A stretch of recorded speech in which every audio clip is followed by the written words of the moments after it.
ये बात साल 2014 की है। एक लड़की अपनी माता और पिता के पास जाती है। जाने के बाद उनसे कहती है कि पापा, मैं एक लड़के से बहुत ज़्यादा प्यार करती हूँ, उसी से शादी करना चाहती हूँ। जैसे माँ और बाप ने ये बात सुनी, क्योंकि वो करोड़पति फैमिली होती है, रिच लोग हैं और ये सब चीज़ उनके लिए बहुत सामान्य जैसी स्थिति थी। लेकिन जो उन्होंने बातें सुनी, उसको सुनने के बाद उनके भी पैरों तले ज़मीन खिसक जाती है। लड़की से पूछा जाता है कि बेटा, उस लड़के का नाम क्या है, लड़का करता क्या है? तो लड़की बताती है कि वो पेशे से इंजीनियर है और नाम उसका साजिद अली अंसारी है। जैसे ही उस लड़के का नाम सुना जाता है तो माता पिता एकदम परेशान हो जाते हैं, कहने लगते हैं कि बेटा, तुम हिंदू हो और लड़का मुसलमान है, ये कैसे हो सकता है? इसी बीच में उस लड़की से पूछा जाता है कि तुम्हारी मुलाकात कैसे हुई? लड़की बताती है कि साल 2011 की बात है। अचानक से एक मिस कॉल आ जाती है और जैसे ही मिस कॉल लगती है, उसके बाद उस कॉल का जवाब दिया जाता है। उन दोनों को एक दूसरे की बातें इतनी ज़्यादा पसंद आती हैं कि कब दोस्ती हो जाती है और कब दोस्ती प्यार में बदल जाती है। इसके बाद फिर साथ जीने और साथ मरने की कस्में खा लेते हैं। लड़की की ये बात सुनने के बाद घर वाले आखिरकार करें तो क्या करें? तभी घर वालों के दिमाग में एक आइडिया आता है। वो कहने लगते हैं कि बेटा, अगर तुमने अपनी मर्जी से शादी की, यदि तुम उस लड़के के साथ गई, तो देख लेना तुम्हें परिवार से फूटी कोड़ी भी नहीं मिलेगी। पर ये फैमिली जो है वो करोड़पति परिवार है और उन्होंने अपनी बेटी को अपनी ही संपत्ति से, चल अचल संपत्ति से बेदखल करने का फैसला कर लिया था। साथ ही उन्होंने कहा था कि अगर तुम अपनी मर्जी से फैसला लोगी तो कभी भी फिर हमसे बात मत करना और कभी भी इस घर की तरफ आने की कोशिश भी मत करना। लड़की पर इश्क का जुनून सवार था। लड़की ने फैसला कर लिया था, उसके साथ जिएगी, उसी के साथ रहेगी, उसी से प्यार करेगी, उसके साथ ही जिंदगी बताएगी। जब इस तरह की बात आती है तो फिर लड़की आखिरकार फैसला ले लेती है, अपनी घर वालों के खिलाफ, अपने परिवार की मर्जी के खिलाफ शादी का फैसला कर लेती है और जाकर लव मैरिज कर लेती है। वक्त का पहिया जब आगे बढ़ता है तो कुछ दिन के बाद पता चलता है कि एक कत्ल होता है, वो भी बहुत भयानक रूप में। और कत्ल भी ऐसा नहीं, बल्कि 7 टुकड़े कर दिए जाते हैं। इस कत्ल के पीछे की वजह क्या थी, किसने कत्ल किया था और कत्ल किसका हुआ था, आज की इस कहानी के माध्यम से यही जानने और समझने की कोशिश करते हैं। आदाब, नमस्कार, सत श्री अकाल। मैं उस्मान सैफी। आज की जो सच्ची घटना मैं आपको सुनाने जा रहा हूं, ये सच्ची घटना है राष्ट्रीय राजधानी दिल्ली में, जो दक्षिण पूर्वी दिल्ली है, उसी का एक थाना लगता है सरिता विहार। सरिता विहार में ही हाजी कॉलोनी, और हाजी कॉलोनी के कुछ हिस्से में कूड़ा करकट वगैरह पड़ा रहता है। सुबह सुबह का वक्त था और ये तारीख आती है 21 जून 2018। सुबह के लगभग 8:30 बजे के आसपास का वक्त हो रहा था। 2 बच्चे होते हैं जो कबाड़ा बीनते हैं। उनकी नज़र एक ही बॉक्स पर पड़ जाती है, जो कार्टून का बॉक्स होता है। उस बॉक्स पर जैसी नज़र पड़ती है तो दोनों में रेस लग जाती है कि कौन पहले उस कार्टून को पकड़ेगा। आखिरकार दोनों बच्चे साथ साथ दौड़ रहे थे। एक बच्चे की जो बड़ा होता है, ताकतवर था, उसने उस कार्टून को अपने कब्जे में ले लिया। कार्टून थोड़ा भारी होता है। इसके बाद उस लड़के ने दूसरे से कहा कि मैंने देखा है, मेरा कार्टून है। अब इस तरह की बात आती है, दोनों में कहासुनी हो जाती है। कहासुनी इस बात पे थी, जो ताकतवर था उसने कार्टून पर कब्जा कर लिया और जो हल्का था उसकी नज़र पहले पड़ी थी, लेकिन उसको कब्जा नहीं मिल पा रहा था। दोनों ही आपस में जिद करने लगते हैं, दोनों में आपस में लड़ाई झगड़े की स्थिति पैदा हो जाती है। इसी बीच में दोनों फैसला करते हैं कि ठीक है, खोलकर तो देखें इसके अंदर है क्या। और जैसे ही उस कार्टून को खोलकर देखा जाता है तो उसके अंदर से एक इंसान का सर निकलता है। इंसान यानी कि महिला का सर था, उसके बड़े बड़े बाल थे। उन बालों को देखने के बाद, उस चेहरे को देखने के बाद, जिसको पूरी तरह से बिगाड़ दिया गया था, ऐसा लग रहा था जैसे किसी धारदार हथियार से एक के बाद एक कई बार मारा गया है। जैसे ही इन बच्चों ने उस सिर को देखा, सिर को देखने के बाद वो बहुत जोर जोर से चीखने लगते हैं, चिल्लाने लगते हैं। अभी तक तो उनमें जिद लगी हुई थी कौन इस कार्टून के बॉक्स को अपने कब्जे में ले, और अब उनमें जिद लग जाती है कि हमें इसके पास नहीं जाना, हमें दूर रहना है। वो इतने डर जाते हैं, इतने भयभीत हो जाते हैं कि वो जोर जोर से रोने लगते हैं। उनके रोने की, उनकी चीखने की, चिल्लाने की जो आवाज़ें थी, आसपास जो राहगीर थे, आसपास जो लोग गुजर रहे थे, उन लोगों की नज़र पड़ जाती है। तुरंत ही इन बच्चों के पास आते हैं, आकर पूछते हैं कि बेटा क्या हुआ। जब बच्चे पूरी कहानी बयां करते हैं तो उसके बाद फिर वो व्यक्ति जो होता है थोड़ा समझदार होता है, आसपास के लोगों को ये सूचना देता है। साथ ही पुलिस कंट्रोल रूम को वो फ़ोन करता है और पुलिस कंट्रोल रूम को फ़ोन करने के बाद कहता है कि साहब, सरिता विहार पुलिस स्टेशन के एरिया में आने वाली एक कॉलोनी है, जो कि दिल्ली में ही एक जाकिर जामिया है, जामिया के पास में ही कॉलोनी लगती है, आपको यहाँ आना चाहिए। जैसे पीसीआर को सूचना मिलती है, पीसीआर के साथ साथ नज़दीकी पुलिस स्टेशन की टीम मौके पर पहुंच जाती है। अब चाहे फॉरेंसिक टीम हो, डॉग स्क्वाड हो या फिर सर्विलांस टीम हो, सो ये भी पहुंच जाते हैं, थानेदार पहुंच जाते हैं और जो बड़े बड़े अधिकारी होते हैं मौके पर आ जाते हैं। और जैसे मौके पर आते हैं, आने के बाद फिर ये देखने की कोशिश कर रहे थे, इस लाश की शनाख्त करने की कोशिश कर रहे थे। उस बॉक्स को खोला जाता है, बॉक्स के अंदर कुछ हिस्से मिल जाते हैं लेकिन कुछ हिस्से गायब थे। अब डॉग स्क्वाड की मदद से जब देखा जाता है तो काले रंग का एक थैला होता है, थैले के अंदर बाकी हिस्से थे, यानी कि सर अलग, पैर अलग, धड़ अलग, ये बाकी शरीर के जो हिस्से थे उन्हें 7 टुकड़ों में काटा गया था और उन्हें आराम से एक जगह पैक कर दिया गया था। ये लाश किसकी थी, यही पुलिस के लिए एक बड़ा सवाल था। इसके लिए पुलिस ने एक टीम गठित कर दी जाती है और टीम गठित करने के बाद जो आसपास का इलाका था, चाहे वो जमुना पार हो, चाहे वो सरिता विहार हो या फिर जामिया हो, इस इलाके के सैकड़ों से ज़्यादा लोगों के पास जाया जाता है, उनसे पूछताछ की जाती है। पूछताछ करने के बाद भी पुलिस को कोई सफलता मिलती ही नहीं है। पुलिस परेशान हो जाती है। इसके बाद फिर पुलिस ने वायरलेस कर दिया। दिल्ली के हर एक थाने में ये सूचना दी जाती है कि एक महिला है जिसकी उम्र लगभग 25 से 30 साल के आसपास रही होगी, जिसने हरे रंग के कपड़े पहने हुए हैं। उन कपड़ों को भी दिखाया जाता है और जब जगह सूचना दी जाती है। अब दिल्ली के जो एनसीआर का इलाका है, चाहे वो आसपास के जो प्रदेश लगते हैं, उन प्रदेशों को भी ये सूचना दी जाती है, बताया जाता है कि एक लाश मिली है और इस तरह से एक शनाख्त करने की कोशिश की जा रही थी। लेकिन किसी ने भी उस लाश पर दावा पेश नहीं किया कि आखिरकार लाश किसकी है। पुलिस के लिए अब 24 घंटे से ज़्यादा का वक्त बीत चुका था, लेकिन जब यही नहीं पता चल पा रहा है कि लाश किसकी है, तो कातिल कौन है और कत्ल के पीछे का मकसद क्या है, वो कैसे पता चलेगा। पुलिस ने एक बार फिर से उस जगह को देखना शुरू किया। अचानक ही पुलिस की नज़र पड़ जाती है उस बॉक्स पर, जो कार्टून का बॉक्स था।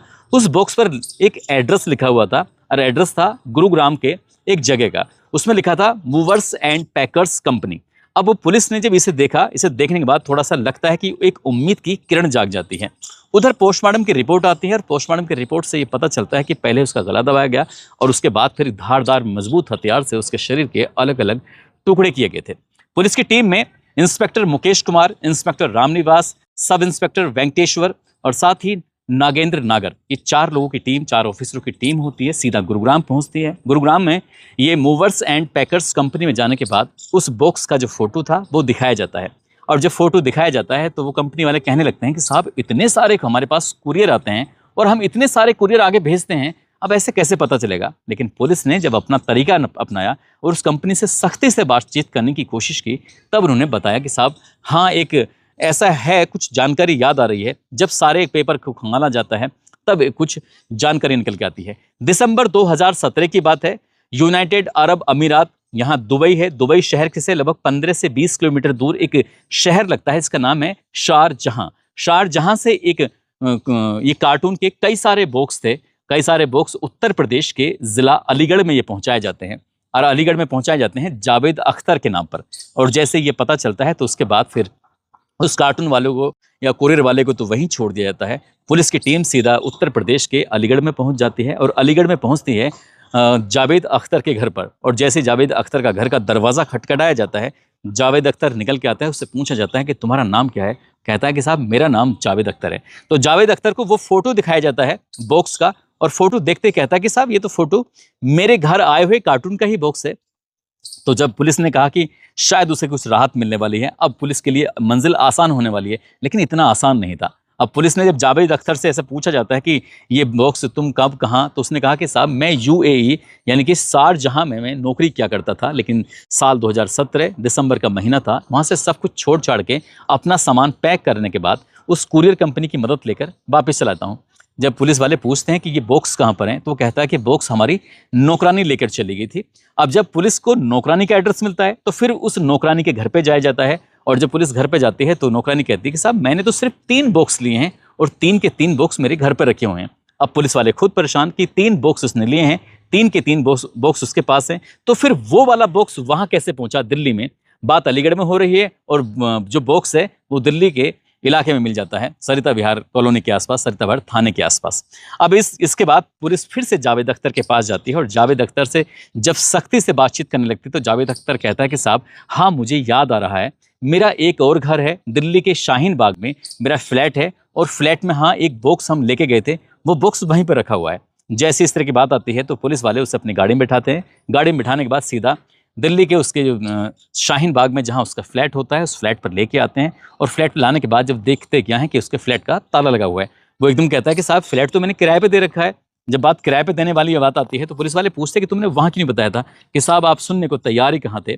अब ऐसी स्थिति में पुलिस वाले उस दरवाजे के पीछे जो भी व्यक्ति था, यानी कि वहाँ पर एक किराएदार रहता था और किराएदार के नाम होता है साजिद अली अंसारी, जो कि बिहार के चंपारण का रहने वाला होता है, पेशे से इंजीनियर होता है, उम्र जिसकी लगभग 26 साल के आसपास होती है। जब उसके बारे में पूछा जाता है, चाबी के बारे में पूछा जाता है, अक्सर कई बार जब घर का यहाँ से ताला लग जाता है या फिर कोई मकान को किसी भी किराए पे देना होता है, तो नीचे एक धोबी है जो प्रेस करता है। उस प्रेस वाले से पूछा जाता है, उसने कहा चाबी तो मेरे पास रखी हुई है, लेकिन 22 जून 2018 को वो रूम की चाबी दे के चले जाते हैं और कहते हैं कि मैं अपने परिवार के साथ, अपने बच्चों के साथ, अपनी पत्नी के साथ यहाँ से दूर जा रहा हूँ, कहीं अलग जा रहा हूँ। जब उस प्रेस वाले ने ये साजिद से पूछने की कोशिश की तो साजिद ने कहा कि अब नई जगह है, नया ठिकाना है, पता नहीं कब मिलेगा कब नहीं मिलेगा, फिलहाल तो मैं यहाँ से जा रहा हूँ। अब ऐसी स्थिति में पुलिस के लिए और मुश्किल बढ़ जाती है कि साजिद एक ऐसा सस्पेक्ट था जो पुलिस की मदद कर सकता था, लेकिन साजिद का कोई नंबर नहीं, उसकी कोई पहचान नहीं, उसका कोई मोबाइल नंबर नहीं। आखिरकार करे तो पुलिस क्या करे?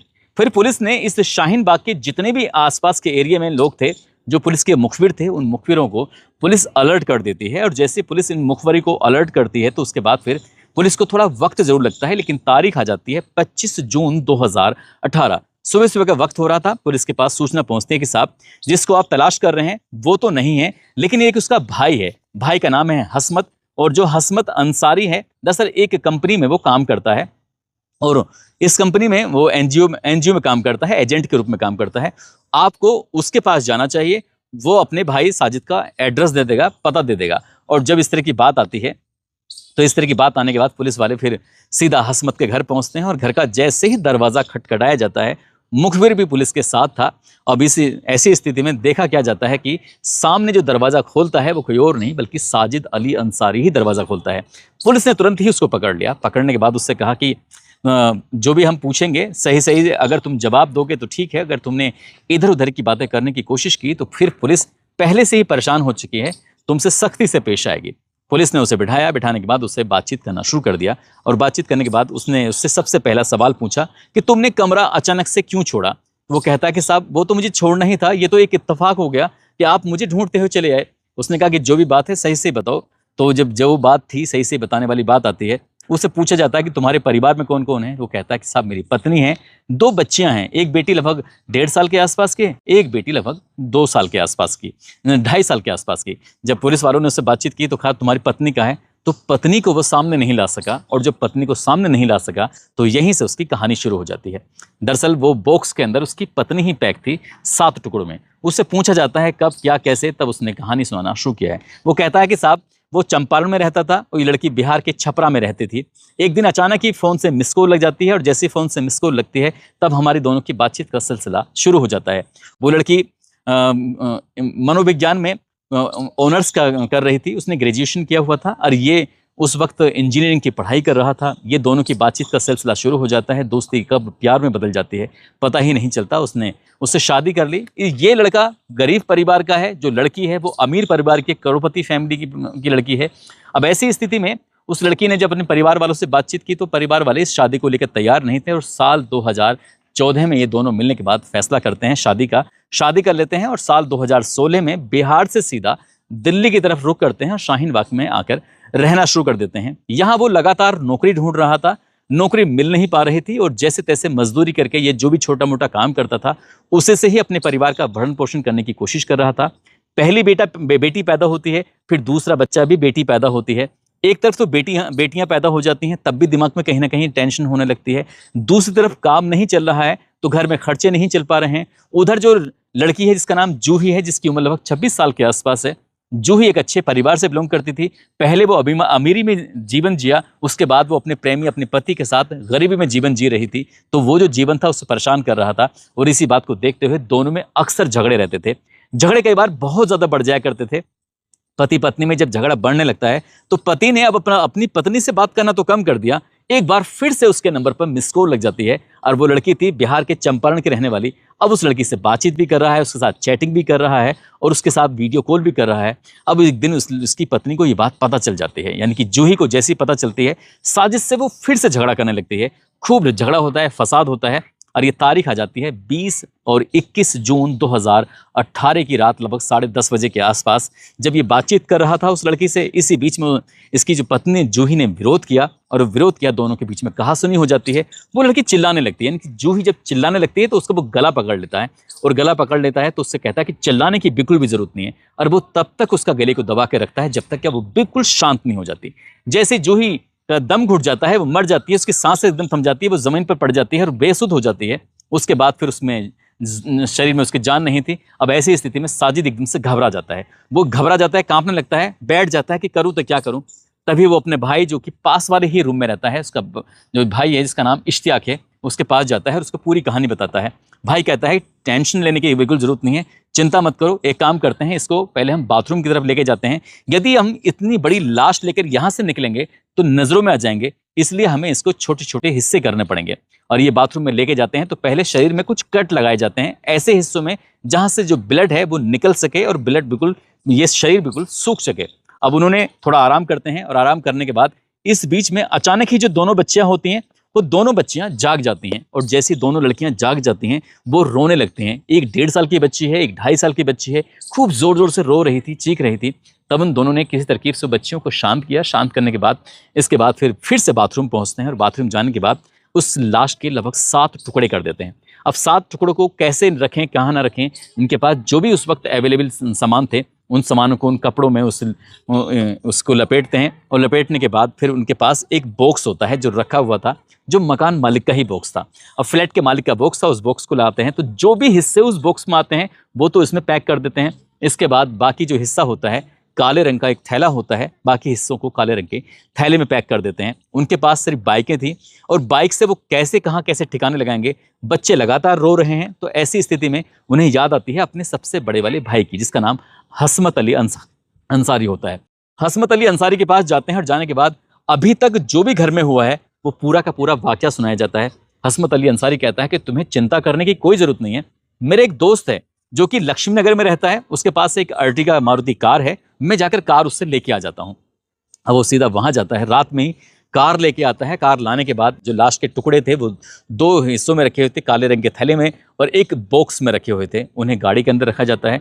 गाड़ी यहाँ से शाहीन बाग दिल्ली से सीधा लेके जाया जाता है सरिता विहार कॉलोनी की तरफ, उसके थाने की तरफ। और वहाँ जाने के बाद जामिया के पास एक हाजी कॉलोनी होती है, वहाँ जाकर उस कबाड़े में, उस कूड़े के ढेर में जाकर उस बॉक्स को भी और उस थैले को भी फेंक दिया जाता है। ये सोचकर, क्योंकि लड़की के परिवार ने रिश्ता ख़त्म कर दिया था, वो कभी उस लड़की से संपर्क करते ही नहीं थे। शादी को कई साल हो चुके थे, उसके बावजूद भी कभी उनका फ़ोन नहीं आया। और यही सोच के साजिद अली ने सोचा कि शायद इससे हमेशा के लिए छुटकारा मिल जाएगा, कभी भी इसके घर वाले इसके पास ही नहीं आएंगे, इससे बातचीत नहीं करेंगे। लेकिन वो नहीं जानते थे कि कत्ल करने वाला चाहे कितना ही शातिर क्यों ना हो, कोई ना कोई गलती जरूर कर जाता है। और वो गलती करा था एक बॉक्स में एड्रेस था कुरियर कंपनी का, और कुरियर कंपनी में वो एड्रेस था जो जिसके पास वो कुरियर पहुंचे थे, और उसके पास वो एड्रेस था जहां उसका फ्लैट था, और फ्लैट वाले के पास वो एड्रेस था जिसने कत्ल किया था। और पुलिस ने इस तरह से चैन बनाई, चैन की कड़ियों को आपस में जोड़ा और जोड़ने के बाद कातिल तक पहुंच जाती है।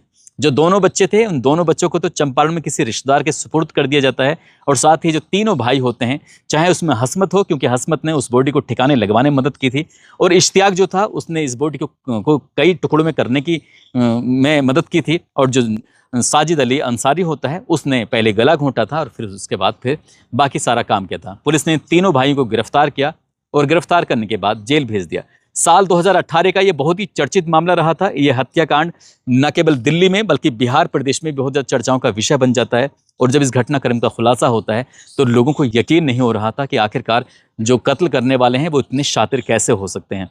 काश कि उन्होंने ध्यान अपना खाने कमाने पर लगाया होता, काश कि अपना ध्यान उसने नौकरी ढूंढने में लगाया होता, कत्ल करने में ना लगाया होता, तो शायद जो बाकी की जिंदगी जो बिगड़ जाती है, खराब हो जाती है, न केवल तीनों भाइयों की बल्कि उन बच्चों की जो जिनका कोई इस मामले में कसूर नहीं था। 2.5 साल की बच्ची और 1 साल के आसपास की, 1.25 साल के आसपास की जो बच्ची होती है।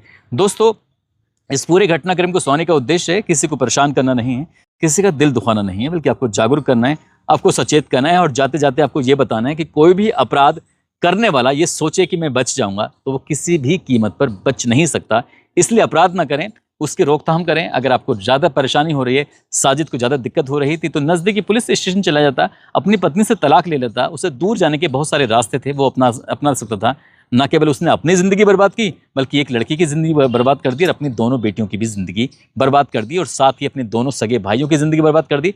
उनकी जो पत्नियां होंगी, उनके जो बच्चे होंगे, उनकी भी ज़िंदगी खराब कर दी, और उन्हें ना समाज में कभी इस तरह का सम्मान मिलेगा। जाते जाते अररिया के रहने वाले हैं गुलाब सार, आज इनका जन्मदिन है। गुलाब सार को जन्मदिन की ढेरों सारी शुभकामनाएं, बहुत बहुत मुबारकबाद।